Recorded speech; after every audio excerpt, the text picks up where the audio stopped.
Hello दोस्तों, आज का हमारा टॉपिक है टेंस। प्रेजेंट सिंपल टेंस करेंगे आज हम। अगर आपको अपने एम को प्राप्त करना है तो एम मैनेजमेंट चैनल को सब्सक्राइब जरूर करें। तो चलिए चलते हैं टेंस की तरफ। प्रेजेंट सिंपल टेंस होता क्या है? Present simple present simple tense की पहचान होती है वाक्य के अंत में ता है, ते है, ती है आता है। प्रेजेंट टेंस में सबसे पहले आता है सिंपल वाक्य। सिंपल जैसे राम खाना खाता है, राम सोता है, राम घूमता है, ऐसे कुछ। इसके लिए क्या होता है? फॉर्मेशन सब्जेक्ट प्लस वर्ब की फर्स्ट फॉर्म प्लस एस या ई एस प्लस ऑब्जेक्ट। अब देखिए, सब्जेक्ट प्लस वर्ब की फर्स्ट फॉर्म प्लस एस या ई एस प्लस ऑब्जेक्ट, ये होती है इसकी फॉर्मेशन। एक बार इसको ध्यान में बैठा लो। एस या ई एस कब लगता है? एस या ई एस तब लगता है जब सिंगुलर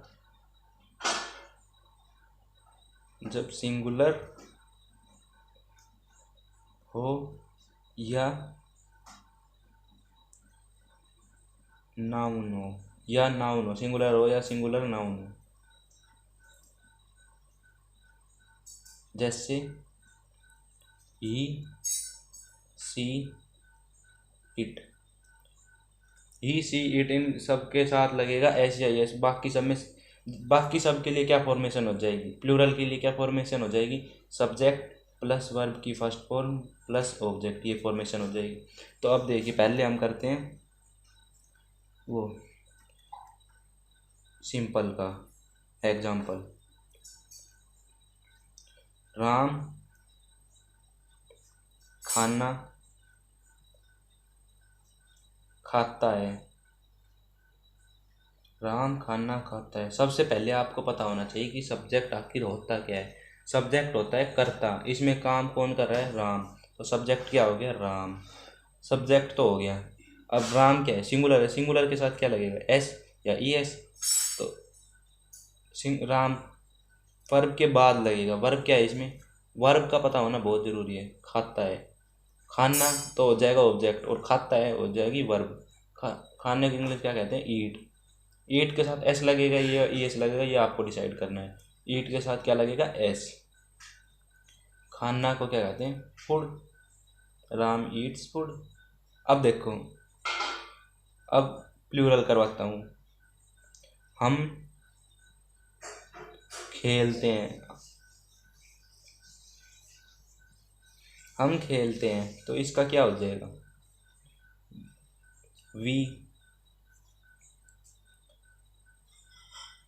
वी क्या है? प्लूरल। और प्लूरल के साथ क्या आएगा? एस। वर्ब के साथ एस या एस नहीं आएगा प्लूरल में। वी खेलने को क्या कहते हैं? प्ले। We play. ये इसकी इंग्लिश हो जाएगी। ना एस आएगा ना ये एस आएगा। अब देखो, अब आएगा नेगेटिव। नेगेटिव के लिए क्या फॉर्मेशन होती है? नेगेटिव के लिए होती है सब्जेक्ट प्लस हेल्पिंग वर्ब क्या हो जाएगी? डू या डज प्लस वर्ब की फर्स्ट फॉर्म। इसमें वर्ब याद करने की कोई दिक्कत नहीं, क्योंकि इसमें वर्ब की सब में फर्स्ट फॉर्म लगेगी। प्रेजेंट सिंपल में और प्रेजेंट कंटिन्यूअस में भी फर्स्ट फॉर्म लगेगी प्लस ऑब्जेक्ट। पर प्रेजेंट परफेक्ट में लगेगी थर्ड फॉर्म, जो आपको याद करनी पड़ेगी। अब देखो, इसके लिए बताता हूँ। अब आपको सबसे पहले पता होना चाहिए कि डू और डज किसके साथ लगेगा। सिंगुलर, अगर सिंगुलर है, मान लो सिंगुलर है, उसके साथ क्या लगेगा? उसके साथ लगेगा डज। सिंगुलर के साथ डज का प्रयोग किया जाता है। डज का प्रयोग। और प्लूरल के साथ किया जाता है डू का प्रयोग। डू का प्रयोग किया जाता है प्लूरल के साथ। ठीक है। अब सिंगुलर होते क्या है? सिंगुलर होता है ही, सी, इट, और नाउन मतलब नाम किसी का। और प्लूरल क्या होता है? आई, आई प्लूरल होता है, ये ध्यान रखना है। वी, दे, ठीक है। और एक्सेट्रा बहुत ज़्यादा होते हैं प्लूरल भी, और सिंगुलर भी एक्सेट्रा बहुत ज़्यादा होते हैं, ठीक है। नेगेटिव में अब एक वाक्य ले लो, जैसे इसी का ही ले लो, राम खाना नहीं खाता है। राम खाना नहीं खाता है। सिंपल सा क्वेश्चन है, बिल्कुल सिंपल सा सेंटेंस है, सॉरी, बिल्कुल क्वेश्चन करवा करवा के क्वेश्चन याद रहता है। राम, राम क्या हो गया? सब्जेक्ट, क्योंकि राम ही तो खाना नहीं खा रहा, खाता है। अब देखो इसमें हेल्पिंग वर्ब क्या लगेगी? राम क्या है? सिंगुलर, सिंगुलर के साथ क्या प्रयोग होगा? सिंगुलर के साथ होगा डज का प्रयोग, है हमें पता है, तो लिख दो फिर। इसमें क्या है? राम डज। अब क्या लगेगा? नेगेटिव में सॉरी यहाँ पर आएगा नोट, क्योंकि नोट नहीं होगा तो नेगेटिव बनेगा ही नहीं। नोट सदैव वर्ब से पहले लगता है, ये आपको ध्यान रखना है। हेल्पिंग वर्ब आगे भी जा सकती है अगर इंटेरोगेटिव हो गया तो, पर नोट यहीं पर रहेगा। Ram does note eat, S नहीं लगेगा, फूड, ठीक है। अब ले लो, राम दिल्ली नहीं जा रहा है, नहीं जा रहा है। इसमें बहुत ही इम्पोर्टेंट बात आपको पता चलेगी। राम सब्जेक्ट हो गया, सिंगुलर है तो डज लगेगा, सीधी सी बात है। नोट लगेगा नहीं, इंटरोगेटिव वाक्य। गो, राम डज नॉट गो। अब आपको पता होना चाहिए कि गो की फॉर्म, वर्ब की जितनी भी फॉर्म है गो में, उनके सब के साथ और कम के साथ सदैव टू का प्रयोग किया जाता है। इसकी वजह से आपका सेंटेंस गलत भी हो सकता है। Go to Delhi. वीडियो को बिल्कुल भी स्किप मत करना, क्योंकि इसमें मैं बहुत इंपॉर्टेंट बातें आपको बताऊंगा। इंटेरोगेटिव, अब इंटेरोगेटिव देखो, इंटेरोगेटिव होता क्या है पहले आपको ये पता होना चाहिए। इंटेरोगेटिव होता है प्रश्नवाचक, जिसमें प्रश्न पूछे जाते हैं।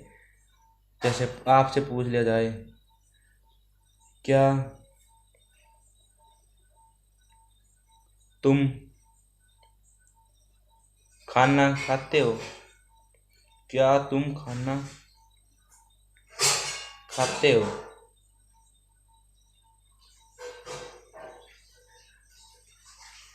अब देखो क्या हो प्रश्नवाचक, इसके लिए फॉर्मेशन क्या हो जाएगी? सब्जेक्ट, सब्जेक्ट नहीं, पहले आएगा डू या डज, ये आगे आ जाएगा, क्योंकि इंटेरोगेटिव है प्रश्नवाचक, प्लस हेल्पिंग वर्ब की आगे आ गई, प्लस सब्जेक्ट प्लस वर्ब की first form plus object. Simple सा है, क्वेश्चन मार्क जरूरी है, क्योंकि इसके बगैर आपका गलत है बिल्कुल। क्या तुम खाना खाते हो? तुम क्या है पहले आपको ये बताना होगा। तुम को इंग्लिश कहते हैं यू, यू सिंगुलर है या प्लूरल? बताओ।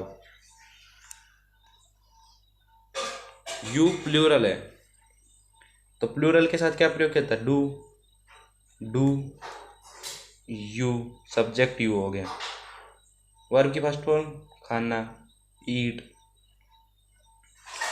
ऑब्जेक्ट क्या बचा? Food, do you eat food. यहाँ पर क्वेश्चन मार्क लगा दो, वरना आपका गलत है। अब देखो इंटेरोगेटिव नेगेटिव और करवा देते हैं। इंटेरोगेटिव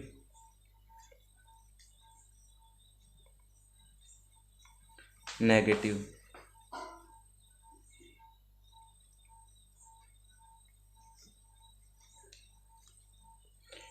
इंटेरोगेटिव नेगेटिव देखो, इंटेरोगेटिव नेगेटिव की फॉर्मेशन क्या हो जाएगी? डू या does plus subject plus note, क्योंकि इसमें ऐसे प्रश्न पूछे जाते हैं, क्या तुम खाना नहीं खाते हो? नोट प्लस वर्ब की फर्स्ट फॉर्म प्लस ऑब्जेक्ट। अब देखो हम एक वो लेते हैं, क्या तुम क्या राम ये ले लो, क्या राम दिल्ली नहीं जाता है? क्या राम दिल्ली नहीं जाता है? Question mark. अब देखो राम क्या है, सिंगुलर, सिंगुलर के साथ क्या लगेगा, डज। डज राम, राम का आर बड़ा, क्योंकि राम क्या है, राम नाम है, नाम का पहला अक्षर बड़ा होता है। डज राम नोट, नोट आएगा क्योंकि नहीं जाता है। गो दिल्ली, सिंपल सा है। अब आप ये बताओ, ये हमारा सेंटेंस सही बना है? ये हमारा सेंटेंस बिल्कुल सही नहीं बना है, क्योंकि हमने क्वेश्चन मार्क तो लगाया ही नहीं। अब ये हमारा सेंटेंस बिल्कुल सही बन गया है। तो अगर आपको वीडियो पसंद आई हो तो लाइक करना, शेयर करना और कमेंट करना ना भूलें। धन्यवाद।